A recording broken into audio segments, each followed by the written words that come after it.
એક વખત તે પણ એવા સપના જોયા હતા ને, આજે નહીં તો આવતીકાલે કંઈ મોટું કરી બતાવો. પણ જીવન એવા વળાંકો લાવે છે જ્યાં સપનાઓ પર છાયા બની જાય છે, અને એ છાયામાં માણસ પોતે પોતાને પણ ભૂલી જાય છે. બિઝનેસ ના ચાલ્યો, નોકરી ગઈ, કે પછી સંબંધો જ તૂટી જાય છે, ચાલે છે.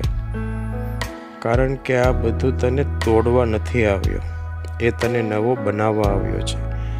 તું જે તકલીફમાં છે એ તારા ધૈર્યના કારણે નથી, એ તો એક નવા અધ્યાયનું મૌન છે.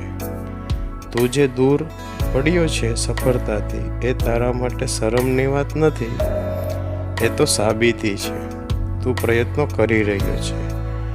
યાદ રાખ, દરેક મહાન માણસ પહેલી વાર કોઈ ઓળખતું નહોતું. દરેક સફળતાની પાછળ એવો એક સમય આવ્યો જ્યાં બધાએ એમ માન્યું કે આ બગડી ગયું, પણ એ લોકો પાછા ઊભા થયા, કારણ કે એને વિશ્વાસ હતો. હું બસ હાર્યો નથી, હજી તૈયાર થઈ રહ્યો છું. આજે તું જ્યાં છે એ તારો અંત નથી. તું હજી લખી રહ્યો છે તારી વાર્તા, તારું સંઘર્ષ. તારી એક દિવસ ઓળખ બનશે. એ સંઘર્ષ તારા સંતાનો માટે ગર્વનું કારણ બનશે, અને તારા ભવિષ્ય માટે તને કહે છે, મારું આજે જે તૂટ્યું છે તો શું?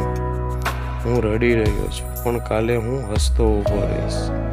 તો તું ઉઠ, એકવાર, માત્ર એકવાર તું ફરી ઊભો થા, તારા માટે, તારા સપનાઓ માટે અને તારા ભવિષ્ય માટે.